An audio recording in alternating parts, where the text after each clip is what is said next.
Hi everybody. So today we're actually somebody sent me a recipe for pickled meatballs. So we're gonna try some pickled meatballs today and we'll see what the girls think of it. So let's get to mixing the ingredients. Okay, so I have a pair of gloves here that I'm going to be mixing the meat with. But we have a pound, I think I bought, there's a little bit more than a pound of ground beef. You can also use ground turkey. We have a half a cup of breadcrumbs. Now I'm using seasoned. They're also gluten-free because we have gluten-free ones from a different recipe that we did. We are not necessarily gluten-free, but feel free to use plain breadcrumbs, seasoned ones, gluten-free, not gluten-free, as long as there's a half a cup there. We have a quarter of a cup of dill pickles that were finely chopped. Now, that was about 2 of the larger size baby dill pickles for me. I have 1 large egg up here. We have,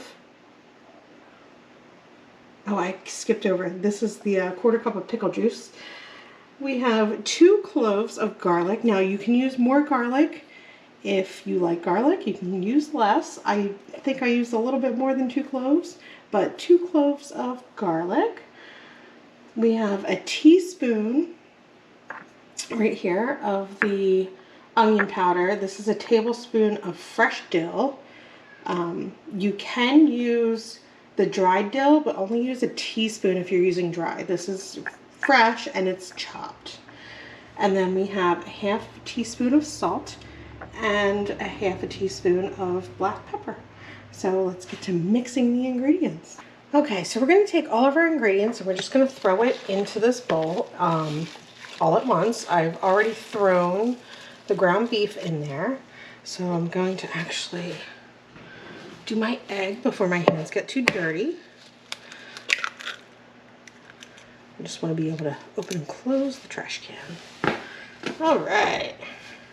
So you can mix your egg in there now, or you can mix it later. I'm just going to give it a quick little mix just to break up some of that yolk. And we're just going to throw everything in there. We have our breadcrumbs. We have our pickles.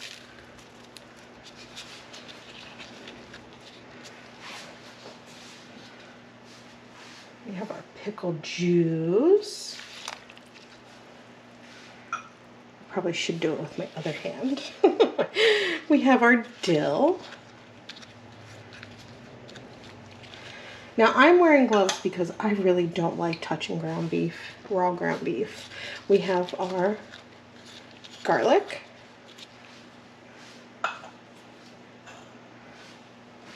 Our garlic powder.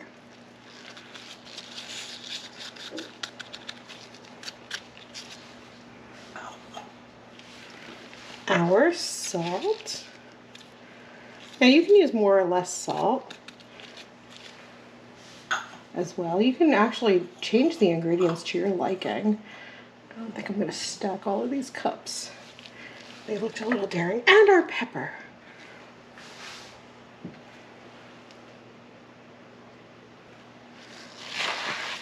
And we're just going to mix everything just until it's really nicely mixed.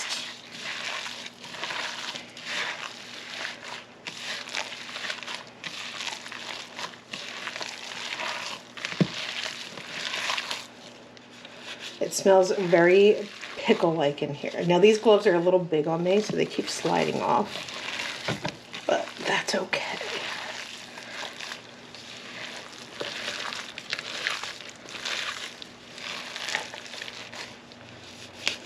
I'm just gonna turn it one more time just to make sure that all that pickle is stuck in there.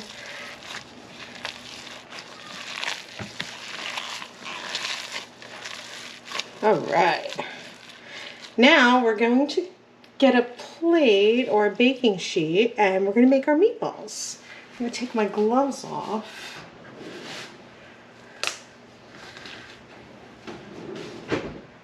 I should have lined the baking sheet. We'll be right back with the baking sheet.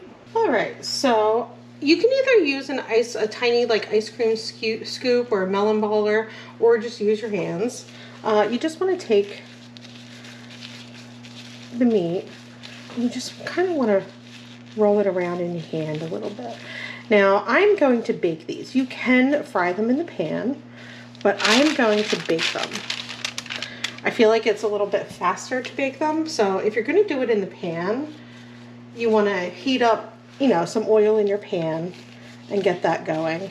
If you're going to do it in the oven, you're going to want to preheat your oven to 375 Fahrenheit for all of our out of the country viewers. I'm not sure what that is in Celsius.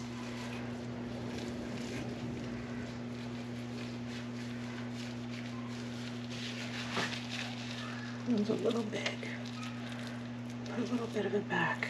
So I'm just kind of lightly pressing, but I'm kind of cupping my hands. I know it's hard to see with the gloves because they're so big, but I'm kind of cupping my hands and using the palm of my hand to form the ball part, and I'm kind of just pressing just very lightly on it.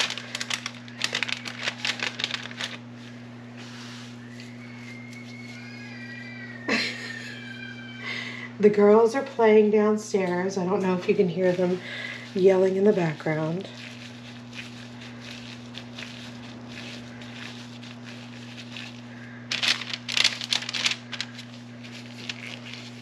So you can place them fairly close. You just don't want your meatballs to touch, because they will stick together and they won't cook all the way through if they're touching.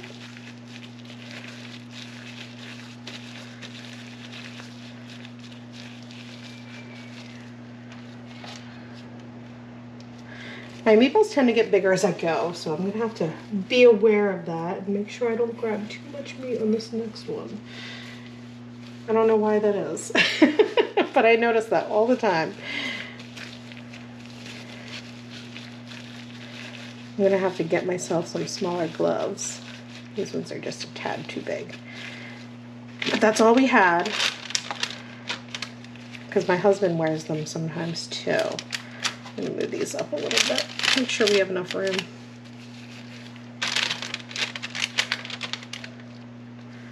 But there's good spacing in between there. I can easily fit my hand in between the meatballs.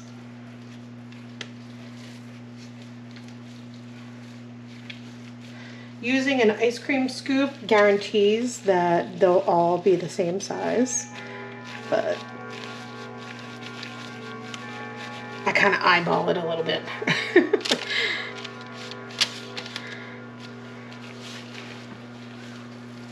So the girls really do absolutely love pickles. My husband and I are going to be eating these too. I don't know that my husband is very thrilled about it. I was going to make these during their nap, but Mama really needed a nap today. So now I'm making them right before dinner. And Dada really wanted to also cook some pork, just in case he didn't like these, so that he could have some pork along with it. And we didn't really leave enough time for the pork cooking, unfortunately. So hopefully Daddy likes these.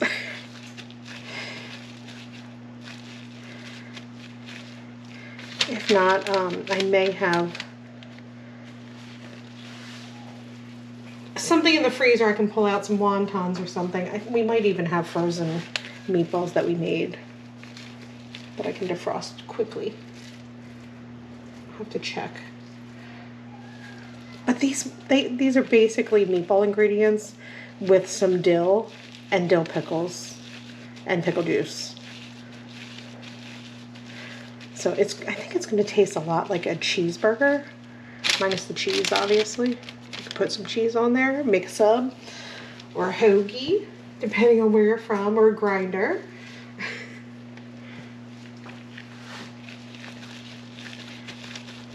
I may have estimated too much room on this tray, actually.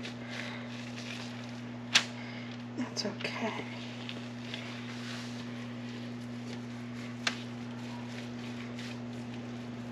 Alright, that last one's going to be huge, or two little ones. So this is where I play which meatball looks the biggest, and I take a little bit from it and reform it and put it back. So so that we can get meatballs that are pretty much all the same size.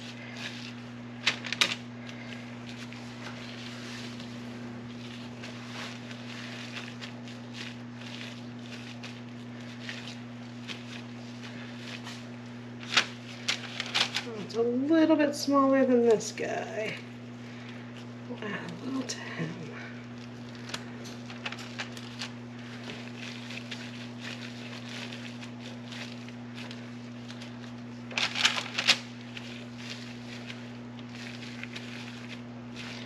All right, so we are going to throw this in the oven for probably about 8 minutes, and then I'm going to flip them over so that both sides get pretty brown. Now you can brown them on the stove first, and then I'm going to take these gloves off. You can brown them on the stove first and then bake them if you'd like, but we're just going to throw them in the oven for about 8 minutes, and then I'm going to flip them over and throw them back in for another 8 minutes or so.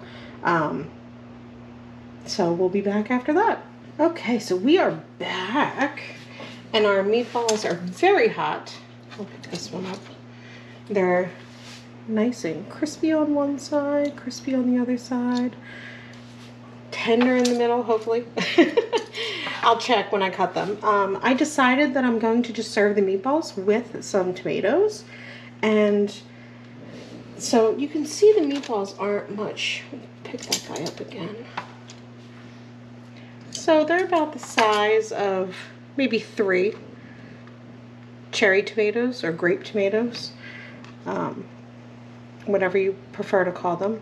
They're about the same size as 3 of them. So I want to show everybody, this is a grape cutter. I'm going to put this in the description.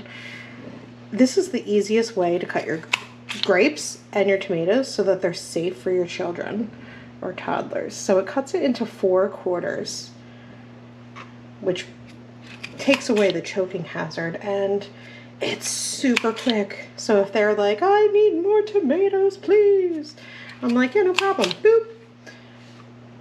And it just, instead of sitting there with a slippery tomato and a knife and fumbling all over.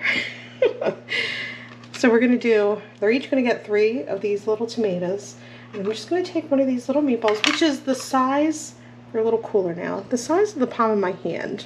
And I don't have very big hands. So we're gonna take that, I'm gonna grab a paper towel real quick. Got a little greasy, I don't want my knife to get greasy and slip. So I'm gonna actually cut this meatball, I'm gonna try to do it this way. So it's perfectly cooked on the inside, into 3 little strips, and then I'm going to cut them in half. It's probably going to almost disintegrate, but that's okay.